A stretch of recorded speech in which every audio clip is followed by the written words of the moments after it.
мына сіздер байқасаңыздар, менің қолымда қазір менің алдымдағы машинка, бұл Dyson деген машинка. Бұл Dyson деген машинка өндірістік машинка болып есептеледі.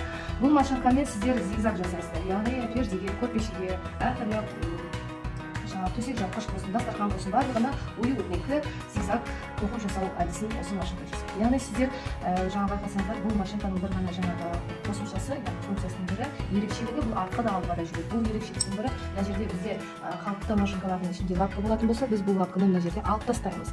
Сондықтан біз мына курсты қазір пердеттігінің курсында осындай бүкіл құрал-жабдықтармен таныстыру, қандай машинкаларды алу керектігімен таныстыру және осындай қыр-сырлармен таныстыру біздің негізгі міндетімізге кіреді. Сондықтан қыздар, бұндай мүмкіндікті жіберіп алмаңыздар.